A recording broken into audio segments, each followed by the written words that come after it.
여러분은 구국포럼 2017 심포지엄. 그러면 다음은 닥터 로렌스펙은 설명해 드렸듯이 한국 내에 또 국제적으로 특히 미국 내에 경북의 교보를 완전히 꿰뚫으신 분입니다. 그래서 아주 유익한 강연이 될 걸로 생각하고요. 오늘 주제는 북한 핵과 테러리즘입니다. Let me introduce Dr. Lorenspek. Thank you.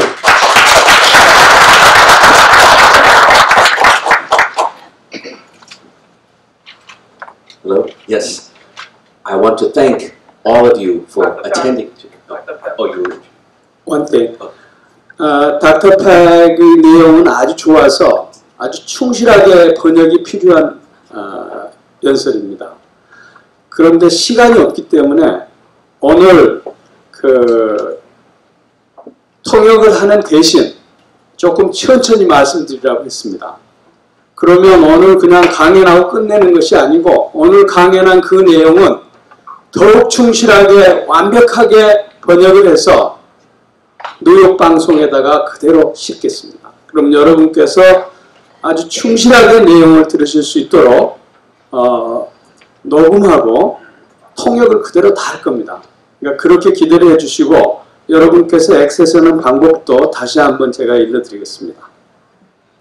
Thank you. I'd like to thank all of you for coming today. I'd like to thank the New York organizers for making this a very successful event. And I'd like to thank lawyer Kim Pyong-woo and the other leaders of the Save Korea Foundation for inviting me and putting on this wonderful event. I'm going to speak today about two related topics: North Korean state sponsorship of terrorism and North Korean proliferation of weapons of mass destruction, WMDs. First, state terrorism. It's a large and complex topic, so my talk today must be of an introductory nature, but I will highlight some of the North's most infamous, terrible acts of terrorism and their support for terrorists and terrorist groups, the victims of which have been Koreans and other people all across the globe. On a visit to Seoul in 1983, President Ronald Reagan gave a speech in which he condemned two recent international terrorist attacks, both of which occurred in October of 1983. One, of course, was the North's terrorist attack bombing in Rangoon, Burma, the Aung San bombing, and the other was a terrorist attack involving Hezbollah terrorists against U.S. Marine peacekeepers in Lebanon the same year. That attack by Hezbollah was enabled and possibly directly ordered by the Iranian and Syrian regimes. But North Korea itself was in a way involved in both of these terrorist attacks because the North, since the early 1980s, had been supporting the terrorists of Hezbollah in Lebanon. North Korean state terrorism takes several forms. One, of course, is its direct committing of acts of international terrorism, such as the Korean Air hijacking of 1969, the Rangoon bombing of 1983, a Kimpo Airport small-scale bombing in 86, and the Korean Air Flight 858 bombing of 1987. There were numerous kidnappings of ROK citizens, of citizens of other countries, assassinations of citizens of the ROK, and assassinations of defectors from North Korea. There's also been the sale and transfer of weapons by North Korea to terrorist groups, and North Korean training and harboring and other assistance to foreign terrorist groups. The USA designated North Korea as a state sponsor of terrorism in 1988 in response to the Rangoon Aung San bombing and the Korean Air 858 bombings.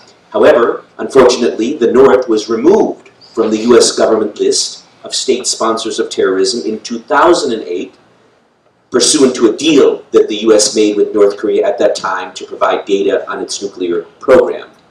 Many of the North's terrorist acts are carried out by the Reconnaissance General Bureau, RGB is their unit, which carries out many of their terrorist attacks. Almost all of this involvement with terrorism has been strongly denied by the North.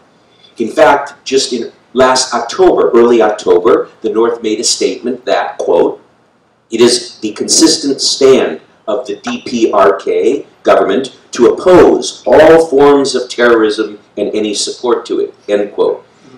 And the North insisted that the US is the world's leading terrorist state and the root cause of terrorism. North Korean terrorism is also downplayed or denied by some of its sympathizers and defenders, both in the ROK and in the US. One of the top pro-North Korean activists in the US, an American communist leader named Brian Becker of the Party for Socialism and Liberation, visited North Korea in 2000 and met there with an official whom some American experts believe was in charge of planning in the 1980s these terrorist attacks against the North. That official's name was Kim Jong-rin. To cite some examples of how North Korean terrorism has been downplayed and denied after the Rangoon bombing, for example, there's a freelance pro-North Korean writer named Tim Shorrock who wrote an article expressing doubt that the North was responsible for that terrorist action after the Korean Air 858 bombing. Professor Bruce Cummings, a name you may be familiar with, wrote an article expressing doubt that the North Koreans were responsible for that terror act. And after the murder of Kim Jong-nam in Malaysia earlier this year, your own New York-based anti-that activist Lee Hyun of the group Nododo, the Jongbuk group Nododo here in New York, claimed that the North was not involved in the assassination of Kim Jong-nam. Professor Simone Chun, another pro-North activist, has stated that there has never been any terrorism in the conflict between the ROK and North Korea. There were never terrorist acts. When I was a student at UCLA in the late 80s, there was a lecturer there, Yang Eun-shik, a pro-North Korean activist. He was a member of pro-North groups such as Pominyeon and the Yugiro Shilcheon Wiwonwe that you have here in New York. And he told his students at UCLA it was the ROK, not North Korea, which committed the Rangoon Aung San bombing and the KAL 858 bombing.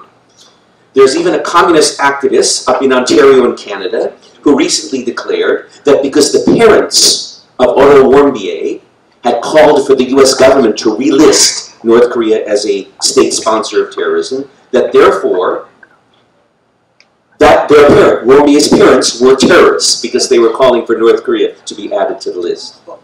One of the earliest acts of North Korean state terrorism, either planned or at least inspired by the North, was the 1974 murder of First Lady Yu Kyung-soo, President Park Chung-hee's wife, by a pro-North Korean resident of Japan who was connected with Cho Chung-yeon, who was trying to assassinate, as you know, President Park himself.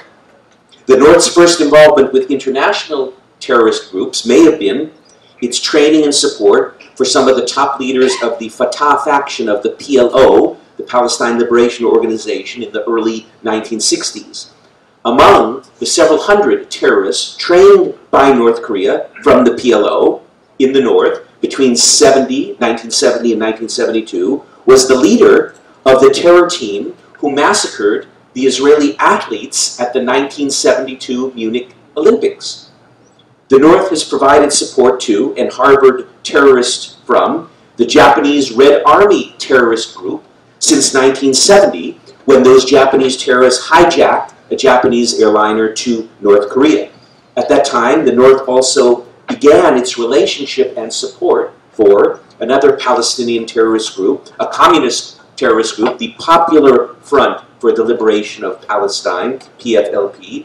When that communist terrorist group's leader visited the North in 1970, he met members of the Japanese Red Army in Pyongyang, and he secured weapons and training from the North. The Japanese Red Army then carried out the infamous Lod Airport massacre in Israel in 1972 on plans and orders from the Popular Front for the Liberation of Palestine. In 2010, a U.S. court ruled, based on a lawsuit, that the North Koreans had provided the Japanese Red Army and the Popular Front for the Liberation of Palestine with weapons and training and financial aid and operational assistance, and it held the North responsible for that attack. The United States government has also accused the North Koreans of supporting the New People's Army terrorists in the Philippines and the Moro Islamic terrorist group in the Philippines.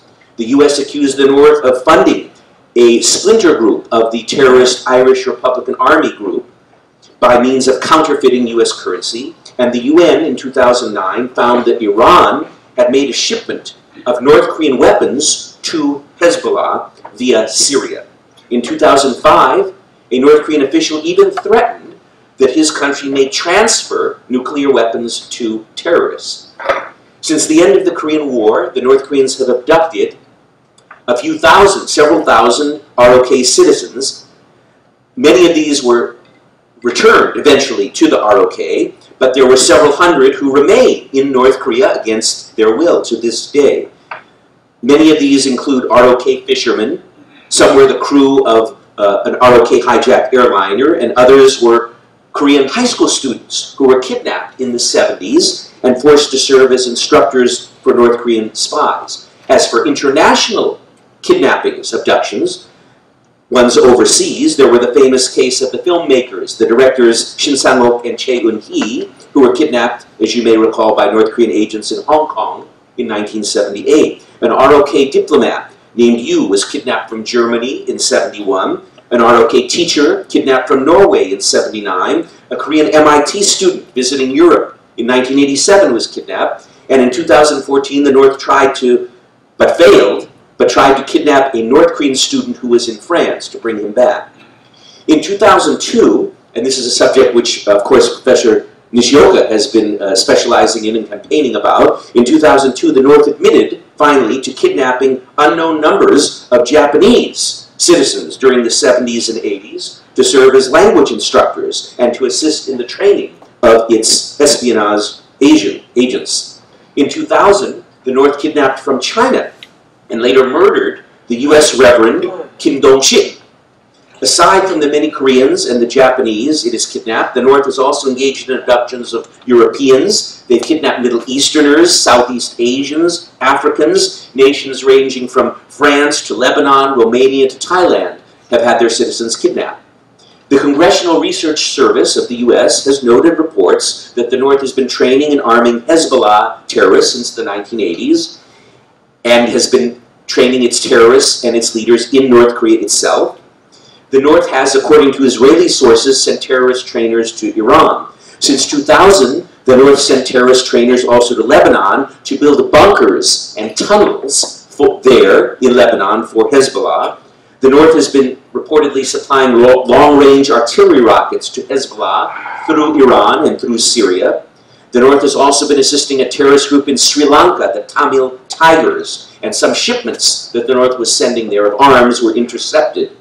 In 2014, a U.S. court, again, ruled against North Korea. The U.S. court found that North Korea had supplied support in the form of weapons and training to Hezbollah with the help of Iran and Syria, and that these weapons and training had been used to kill Israelis in attacks in 2006. North was found guilty. In 2009, some of the North's arms shipments to Hezbollah and Hamas through Iran were intercepted. In 2011, the Congressional Research Service reported that the North was earning between $1.5 and $2 billion annually from its dealings with Iran, and much of that was probably due to its weapons sales to Iran passing through to Iran-backed terrorist groups. North Korean weapons were seized for terrorists. Shipments to terrorists were seized in countries like Cyprus, Thailand, UAE by Israeli forces on the seas.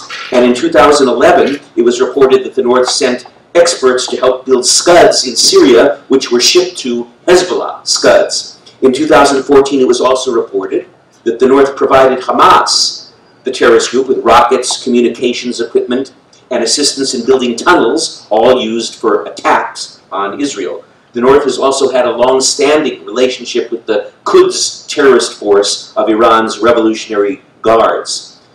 In 1996, Iranian agents in Vladivostok, in Russia, reportedly poisoned or beat to death an ROK diplomat, Che Dok-gun. In 2008, a North Korean spy tried to poison an ROK military officer in Hong Kong. In 2010, the ROK caught 3 North Korean spies attempting to assassinate the famous defector Hwang Jang-hyo in Korea. In 2011, the North's agent poisoned another ROK citizen, Kim Chang-hwan, in China, and tried but failed to kill another ROK human rights activist in China. Also in 2011, a North Korean agent in Seoul tried to murder the defector Park Sang-hak with poison, but he failed. There have also been the North's numerous cyber attacks, its cyber warfare against Korean and other nations' banks, newspapers, websites, broadcasters, other companies, ranging from Nonghyuk Bank in 2011 to the famous case of Sony Pictures in 2014. In countries they've been hacking from Bangladesh to the British Health Service to Poland, even ROK nuclear plants they hacked in 2014. Of course, the North's sinking of the Cheonanho in 2010, which is considered sometimes to be a conventional military attack, may actually be considered a kind of terrorist attack, not just a military attack, since it was reportedly conducted by the North's RGB, Reconnaissance General Bureau, which is the same force that carried out the North's other terrorist attacks. It should be noted here that Christine Ahn, the leader of the pro-North group Women Cross DMZ, as well as members of several other pro-North groups, like Professor So Jae-jung of Johns Hopkins, has denied that the North was responsible for sinking the Cheonanho. In fact, at a 2005 event, pro-North Korean propaganda event in Pyongyang, Christine Ahn's Women Cross DMZ, held there, the U.S. was accused of being, quote, the kingpin of international terrorism, unquote. Even some members of the Kim family dynasty, the dictatorship, have been targets of the North's terrorism. In 2007, the defector, I believe he was a cousin of the Kim family, Lee Han-yong, was reportedly assassinated by the North's spies. And more recently, as everyone knows, earlier this year, was the murder of Kim Jong-nam, the step-brother, the half-brother of Kim Jong-un, by poison in Malaysia.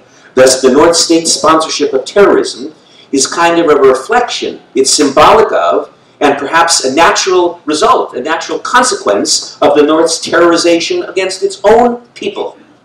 Since terrorist groups, financed and armed and assisted by the North, from Hezbollah to Hamas to the Popular Front for the Liberation of Palestine, to the Japanese Red Army, to the Irish Republican Army, to the New People's Army in the Philippines, have murdered innocent people on every continent, including Americans, Koreans, Israelis, and others. This clearly demonstrates that the North's state sponsorship of terrorism is really a threat to the lives, to the security of nations, of people across the world. And for all of these reasons, which I've outlined to you, it's essential that the appeal of Otto Warmbier's parents, the appeal, be acted upon. What was the appeal? The appeal was that the U.S. government now relist North Korea as a state sponsor of terrorism.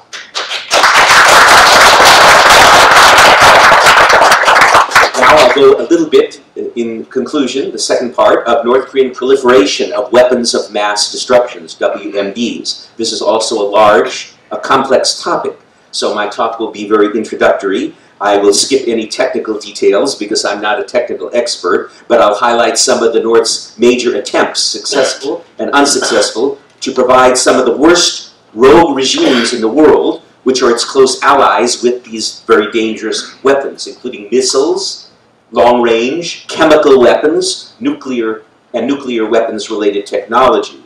To a large extent, the North's support for terrorism overlaps with, is connected to, its proliferation, its spreading of weapons of mass destruction. Because the two main countries to which North Korea proliferates and spreads this WMD technology are Iran and Syria. And these two countries are themselves leading sponsors of international terrorism. Thus, North Korea not only supports the terrorist proxy groups of Iran and Syria, but it also helps build their nuclear and their chemical weapons programs. In this sense, the North's state sponsorship of terrorism and the North's proliferation of WMD issues are closely linked. As noted, in 2005, a North Korean diplomat even threatened that it might provide a nuclear weapon to terrorist groups.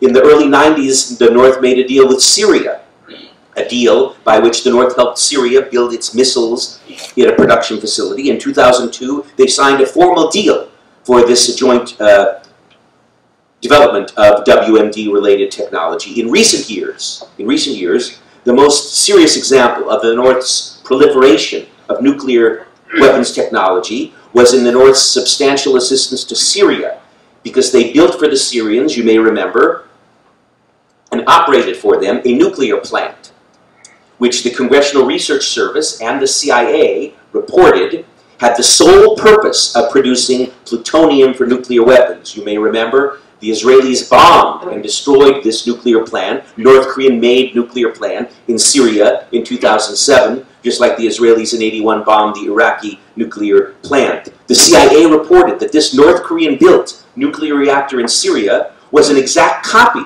of the North's reactors in the North, and that North Korean personnel were actually killed staffing that nuclear facility in Syria.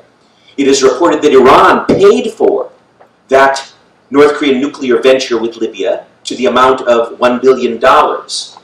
Just as the Syrians denied this, and the North Koreans denied this, there's an anti-nuclear weapons activist in DC named Joseph Cirincione. He has a left-wing group called the Plowshares Fund. He expressed doubt that Syrians had this nuclear program. He expressed doubt that the North was aiding it, and he even was denying that the Israelis bombed it. There's another individual, a left-wing sympathizer with North Korea named John Pfeffer. He has a group called Foreign Policy in Focus, and he often features articles on it by pro-North activists which downplay and doubt the nuclear weapons collaboration between North Korea and Iran. Several UN reports between 2010 all the way up to 2014 found that the North officially was engaged in efforts to provide equipment and materials for ballistic missiles, chemical weapons, and nuclear weapons to Syria and Iran. For example, in 2009 twice, the UN found that the North had attempted to ship chemical weapons-related technology to Syria, and reports of another similar shipment in 2013. Also, in 2013, a US official suspected that the North's nuclear test in 2013 may have been a kind of a test for Iran's nuclear weapon in addition to the North. And a recent UN report noted that the North had in 2017, just this year, made 2 more shipments of chemical weapons technology to Syria. North Korea and Iran, as you know from news reports, have been cooperating for many years in the fields of missile and nuclear weapons technology. Many scientists from both nations have been exchanged, have been traveling, exchanging visits, and large numbers of North Korean experts have been in Iran since the 90s. In 2010, there was a leaked cable, a secret cable through WikiLeaks, which emerged, which reported that Iran had Iran had obtained from North Korea 19 long-range missiles, which for the first time enabled Iran to hit European cities. They got those from the North. In 2012, the Iran-North Korea relationship was formalized and expanded when they signed a new framework, a new joint agreement for research into WMD technology.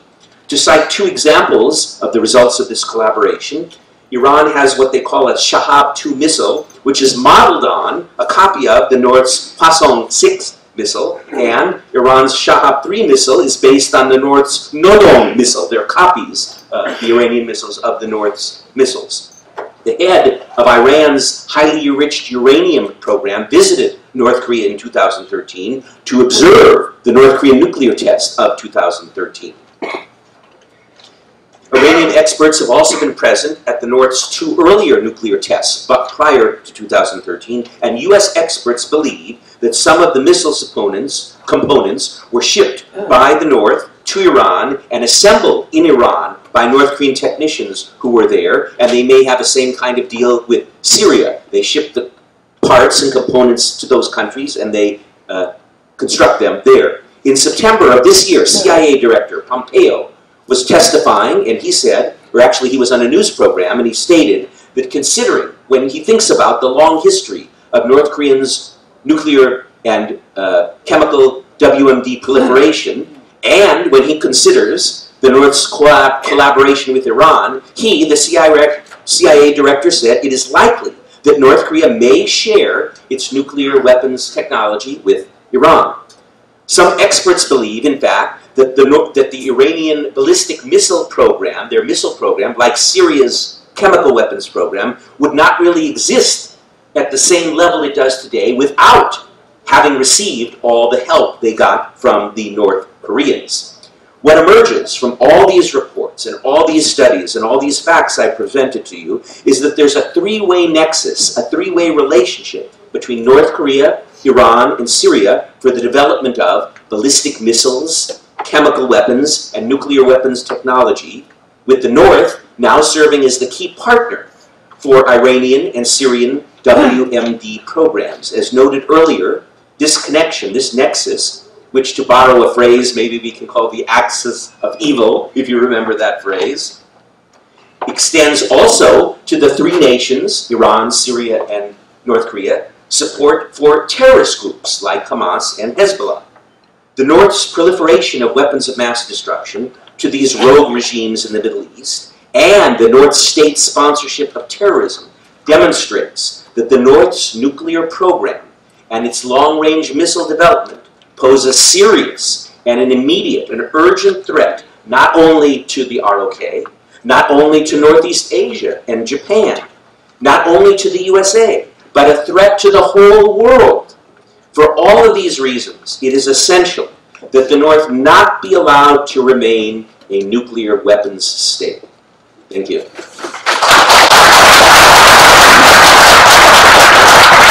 Thank you very much.